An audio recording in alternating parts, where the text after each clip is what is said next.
ఈ దినాన్ని ప్రధానం ఈ కార్యక్రమం కొరకు మనందరం కూడా ఇక్కడ కూడవచ్చామండి. దయచేసి బైబిల్ ఉన్న వారందరూ కూడా మీ బైబిల్ తెచ్చినట్లయితే హోషేయ గ్రంథం 2వ అధ్యాయం 19వ వచనం. నీవు నిత్యము నాకుండునట్లుగా నేను నీతిని బట్టి తీర్పు తీర్చడం వలనను దయా దాక్షిణ్యములు చూపుట వలనను నేను ప్రధానము చేసుకుంటున్నాను. నీవు యెహోవాను జరిగినట్లు నేను నమ్మకమును బట్టి నిన్ను ప్రధానము చేసుకుంటాను. ఇక్కడ మనం చూసినట్లయితే ఈ దినాన్ని మనం అందరూ కూడా ఎందుకు ఇక్కడ కూర్చున్నాం అంటే ప్రధాన కార్యక్రమం, ప్రధానం అనేటువంటిది జరగబోతూ ఉంటుంది. ఎందుకు ప్రధానం అంటే ఏంటంటే ప్రధానానికి రెండు కార్యక్రమాలు జరుగుతాయి. అందులో మొదటిది పెళ్లి చూడు. పెళ్లి కొడుకు మరి ఎవరినైతే చేసుకోబోతున్నాడో ఆ అమ్మాయిని చూడటానికి వెళ్తాడు. ఇద్దరు చూసుకుంటారు, ఒకరికొకరు ఇష్టపడతారు, ఇరువురు కుటుంబాలు కూడా ఇష్టపడతారు, మిగిలినటువంటి విషయాల కొరకు మాట్లాడుకుంటారు. ఆ తర్వాత వారికి నిశ్చితార్థం జరుగుతుంది. నిశ్చితార్థం అయిపోయిన తర్వాత ఈ దినాన్ని ఇప్పుడు ప్రధానం జరుగుతుంది. నిశ్చితార్థ దినాన్ని మా పిల్ల అనిపించుకుంటారు. నిశ్చితార్థ దినాన్ని మా పిల్ల అనిపించుకుంటారు. కానీ ప్రధానం అనేటువంటిది నిశ్చితార్థం కంటే శ్రేష్టమైనది, నిశ్చితార్థం కంటే గొప్పది. అలాగే ప్రధానం కంటే గొప్పది ఏంటంటే వివాహం. అందుకే దేవుడు బైబిల్లో ఏం రాయించాడంటే వివాహం అన్ని విషయాల్లో ఘనమైనది. అంటే పెళ్లి చూపుల కంటే, భోజనాల కంటే, వస్త్రాల కంటే, ఆభరణాల కంటే, ఏమంటే నిశ్చితార్థం కంటే, ప్రధానం కంటే వివాహం చాలా ఘనమైనది అని చెప్పాడు. ఆ వివాహానికి ముందు జరిగేది ప్రధానం. ఇక్కడ దేవుడు చెప్తున్నాడు హోషేయ గ్రంథం 2వ అధ్యాయం 19-20 వచనాల్లో, నీవు నిత్యము నాకుంటున్నట్లుగా నేను నీతిని బట్టి తీర్పు తీర్చడం వలనను దయాదాక్షిణ్యమును చూపటం వలనను నిన్ను ప్రధానం చేసుకుందును అని చెప్పాడు. దేవుడట తన ప్రజలైనటువంటి ఇశ్రాయేలుని ప్రధానం చేసుకుంటాను అంటున్నాడు. ప్రధానం చేసుకుంటాను అంటున్నాడు. దేవుడు మనిషిని ప్రదానం చేసుకోవడం ఏంటి? మనిషిని ప్రదానం చేసుకుంటాడు. కానీ దేవుడు మనుషుని ప్రదానం చేసుకుంటాను అంటున్నాడు. ఈ మాటలు హోషేయ మరి ఇశ్రాయేలు ప్రజల కొరకు రాస్తూ దేవుడు ఏమని భవిష్యత్తుని మాట్లాడుతున్నాడంటే నిత్యము నీవు నాకుంటున్నట్లుగా నేను నీతిని బట్టి తీర్పు తీర్చడం వలన దయాదాక్షిణ్యమును చూపటం వల్ల నేను ప్రధానం చేసుకుంటును. అంటే దేవుడట ఆయనతో పాటు మనం నిత్యము ఉండడానికి నీతిని బట్టి తీర్పిస్తానని చెప్తున్నాడు, దయాదాక్షిణ్యమును చూపిస్తానని చెప్తున్నాడు. అలా చూపించడం బట్టి నిన్ను ప్రధానం చేసుకుంటాను. 20 వచనంలో కూడా మాట చెప్తున్నాను చూడండి. నీవు యెహోవాను ఎరిగినట్లు నేను నమ్మకమును బట్టి నిన్ను ప్రధానం చేసుకుంటున్నావు. 2 విషయాలు చెప్పడండి. ఒకటి, నీతిని బట్టి తీర్పు తీర్చడం వల్ల, దయాదాక్షిణ్యములు చూపటం వల్ల. అలాగే 20 వచనం ఏం చెప్తున్నాడంటే నీవు యెహోవాను ఎరిగినట్లు నేను నమ్మకమును బట్టి నేను ప్రధానం చేసుకుంటున్నాడు. అంటే దేవుడు మనుషుని ప్రధానం చేసుకుంటున్నాడు. అంటే ఇప్పుడు ప్రధానం అనేటువంటి ఎలా జరుగుతుంది, ఏ రకంగా జరుగుతుంది ప్రధానం? కాబోయే పెళ్లి కొడుకు, కాబోయేటటువంటి పెళ్లి కూతురికి, ఆ పెళ్లి కొడుకు తలుపునటువంటి వారు పెళ్లి కుమార్తెకి, కాబోతున్నటువంటి పెళ్లి కుమార్తెకి ప్రధానం పెట్టే ఫలాలు, పిండి వంటలు, ఇంకా చూడని సామగ్రి తీసుకువచ్చి ఆ యొక్క వస్తువును మార్చుకోవటం ద్వారా, రింగ్స్ మార్చుకోవటం ద్వారా, దండలు మార్చుకోవటం ద్వారా వారిద్దరికి ఏం జరిగినట్టుగా మనం భావిస్తున్నాం? ప్రధానం జరిగినట్టుగా భావిస్తున్నాం. అంటే ప్రధానం జరగడానికి 2 మనుషులు కావాలి, 2 కుటుంబాలు కావాలి. ఆ 2 కుటుంబాల్లో ప్రధానం జరగడానికి మూడంత సామాగ్రి కావాలి. ఆ సామాగ్రి ఒకరి నుంచి ఒకరికి మార్పు రావాలి. అలాగే మీ దగ్గర కూడా రింగ్స్ మార్చుకోవాలి, దండలు మార్చుకోవాలి. ఎంత జరిగితేనే కానీ వారిద్దరికి సమాజంలో పెద్దల పక్షాన, కుటుంబ పెద్దల పక్షాన, సమాజంలో ఉన్న వారి పక్షాన వారందరికీ కూడా మరి ప్రధానమైనటువంటిది జరుగుతుందని అందరూ దాన్ని అంగీకరిస్తారు. ఇక్కడ దేవుడు కూడా ఏం చెప్తున్నాడో తెలుసండి. హోషేయ గ్రంథం 2వ అధ్యాయం 19వ వచనంలో, నీతిని బట్టి నిత్యము దేవుడితో పాటు ఉండాలంటే నీతిని బట్టి తీర్పు తీరుస్తానని చెప్పాడు. దేని బట్టి? నీతిని బట్టి.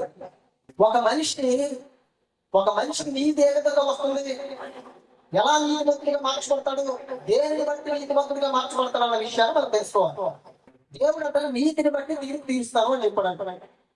అంటే ఏ మనిషి అయినా సరే తనంతట తానే నీతిమంతుడు కాదు, తనంతట తానే పరిశుద్ధుడు కాదు. మరి ఎలా ఒక వ్యక్తి నీతిమంతుడిగా మార్చబడతాడు, ఎలా ఒక వ్యక్తి నీతిమంతుడిగా చేయబడతాడు అంటే ఒక్కసారి చూద్దామండి. ఈ బైబిల్ గురించి అపోస్తలుడైన పౌలు రోమీయులకు రాసిన పత్రిక 5వ అధ్యాయం మొదటి మాట. కాబట్టి విశ్వాస మూలమున మనము నీతిమంతులుగా తీర్చబడి అన్నట్టు. అంటే నువ్వు నీతిమంతురాలుగా తీర్చబడాలి అని అంటే, నీతిమంతురాలుగా తీర్చబడాలి అని అంటే నీలో కావలసింది విశ్వాసం. నీలో కావలసింది విశ్వాసం. అంటే విశ్వాసం ఉంటే నువ్వు నీతిమంతుడు అయిపోతావా? విశ్వాసం ఉంటే నీతిమంతుడు అయిపోతావా? కాదండి. విశ్వాసం ఒక్కటే నేను నీతిమంతులుగా నీతిమంతులుగా మార్చేదండి. అదే రోమీయులకు రాసిన పత్రికలో అసలు మన నీతిమంతులుగా చేయడానికి ప్రభు ఏం చేస్తారో చూద్దామండి. రోమీయులకు రాసిన పత్రిక 4వ అధ్యాయం 28వ వచనం చదువుదామండి. అందులో ఆయన మన అపరాధం నిమిత్తం అప్పగింపబడి మనము నీతిమంతులుగా తీర్చబడితే లేపబడిను. అంటే ఒక వ్యక్తి నీతిమంతులుగా చేయబడాలంటే యేసుక్రీస్తు నీ కొరకు సిలువలో తన ప్రాణాన్ని పెట్టాలి. నువ్వు నీతిమంతుడిగా చేయబడాలంటే యేసుక్రీస్తు తన రక్తాన్ని నీ కొరకు కార్చాలి. నువ్వు నీతిమంతుడిగా చేయబడాలంటే ఆయన సమాధిలో పెట్టబడి 3వ దినాన్ని సజీవుడిగా తిరిగి లేపబడితేనే ఒక వ్యక్తి నీతిమంతుడిగా చేయబడతాడు. ఎప్పుడు నీతిమంతుడిగా చేయబడతాడంటే నువ్వు క్రీస్తునందు విశ్వాసించడం ద్వారా, నువ్వు మారు మనసు పొందడం ద్వారా, నీ పాపాలు క్రీస్తు ముందు ఒప్పుకోవడం ద్వారా, నువ్వు తండ్రి కుమార పరిశుద్ధాత్మ నామములో బాప్తిసం పొందడం ద్వారా నువ్వు విశ్వాసాన్ని బట్టి దేవుడు నేను ఎలా తీరుస్తాడు అని అంటే నీతిమంతురాలుగా తీరుస్తాడు. అంటే నిన్ను నీతిమంతురాలుగా చేయడానికి క్రీస్తు అనబడినటువంటి ఒక ఆయన నీ కోసం తన ప్రాణాన్ని పెట్టాడు, తన రక్తం అంతటిని దాచిపోసాడు. ఆ తర్వాత ఆయన ఏం చేశాడో తెలుసా? నీ కోసం సమాధిలోకి వెళ్ళాడు, సజీవుడై 3వ దినాన్ని మరలా తిరిగి బ్రతికిన ప్రపంచంలో ఏకైక వ్యక్తి ప్రభు అయిన యేసుక్రీస్తు. కాబట్టి నీతిమంతులుగా చేశాడు, విశ్వాసాన్ని బట్టి నీతిమంతులుగా చేశాడు. ఇప్పుడు మనం చూసినట్లయితే ఎంత చదువుకున్నటువంటి మాటలు మరొకసారి చదువుతామండి. హోషేయ గ్రంథంలో 2వ అధ్యాయం 19వ వచనం. నీవు నిత్యము నాకున్నట్లుగా నేను నీతిని బట్టి తీర్పు తీర్చడం వల్ల, అనగా ప్రభువు నిన్ను నీతిమంతుడిగా తీర్చాడు, నీతిమంతుడిగా చేస్తాడు. ఆయన నువ్వు నీతిమంతుడివి, ఆయన తీర్పు ఇచ్చాడు. ఆయన అంటే ఒక సర్టిఫికేట్ ఇచ్చాడు, నీకు తీర్పు ఇచ్చాడు. నువ్వు నీతిమంతుడివి ఆయన ఒక స్టాంప్ వేశాడు.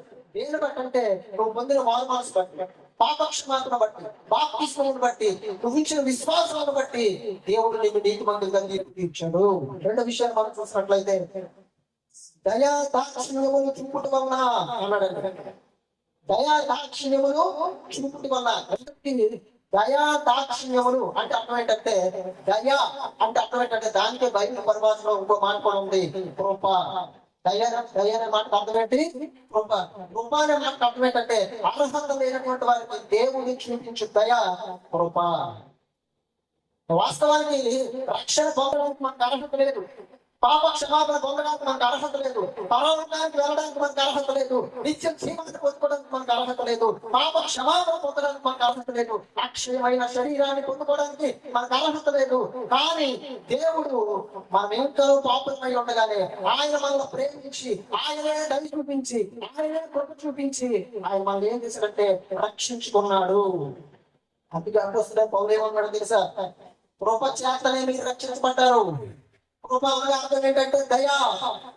కృప చేతనే మీరు రక్షించబడ్డారు, విశ్వాసం మూలంలో కృప చేతనే మీరు రక్షించబడ్డారు అని చెప్పాడంటే, అంటే విశ్వాసాన్ని బట్టి దేవుడిని నేను చూపించే కృపను బట్టి, దయను బట్టి నువ్వు రక్షించబడ్డావు. ఇంకో విషయం నాకు రాయించాడండి హోషేయ గ్రంథంలో, దయా దాక్షిణ్యములు అన్నాడండి. ఈ యొక్క మాటకు అర్థం ఏంటంటే స్థిరమైన ప్రేమ. అంటే దేవుడు నిన్ను నీతిమంతులుగా తీర్చాడు, నీ మీద దాన్ని చూపించి తన రక్షణ ఇచ్చాడు. 3వ విషయం ఏంటంటే నీ మీద స్థిరమైన ప్రేమ చూపిస్తున్నాడు. దాక్షిణ్యములు స్థిరమైనటువంటి ప్రేమ, భార్య భర్తల మధ్య మరి ప్రేమ చనిపోయేంత వరకు ఉండాలి. పెళ్ళైనప్పుడే, ఏదో ప్రధానమైనప్పుడే, లేకపోతే ఏదో నిశ్చితార్థం అయినప్పుడే ప్రేమ కాదు. దయా దాక్షిణ్యం చూపటం వల్ల నేను ప్రదానం చేసుకుంటున్నాను. అంటే దేవుడు అట ప్రదానం చేసుకోవడానికి దయా దాక్షిణ్యం చూపించాడట. మనుషులే అలా చూపించి నేను ప్రదానం చేసుకుంటాను అన్నాడట.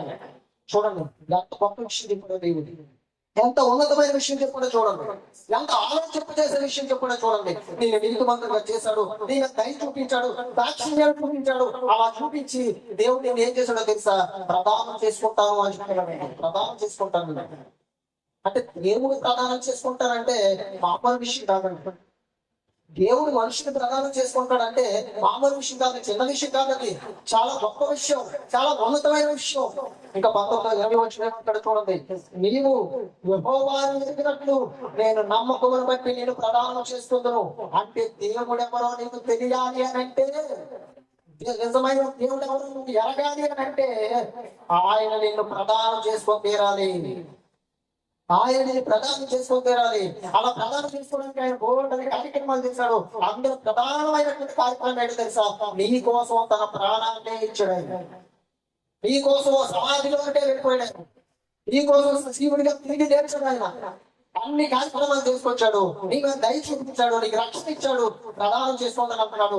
రెండో విషయంలో ఏం చెప్తాడు 20 నీవు యెహోవాని ఎరిగినట్లు. అసలు దేవుడు అంటే ఎవరు, దేవుడు అంటే ఎలాంటి వాడు, దేవుడు ఎలా ఉంటాడు, అసలు దేవుడు గొప్పతనం ఏంటి అన్న విషయాలను నిజంగా పరిశీలన చేసి తెలుసుకోవడానికి ఈ దేవుడు ఏం చేస్తున్నాడో తెలుసా, నేను ప్రదానం చేసుకుంటాను అంటున్నాడు. ప్రదానం చేసుకుంటాను అంటున్నాడు.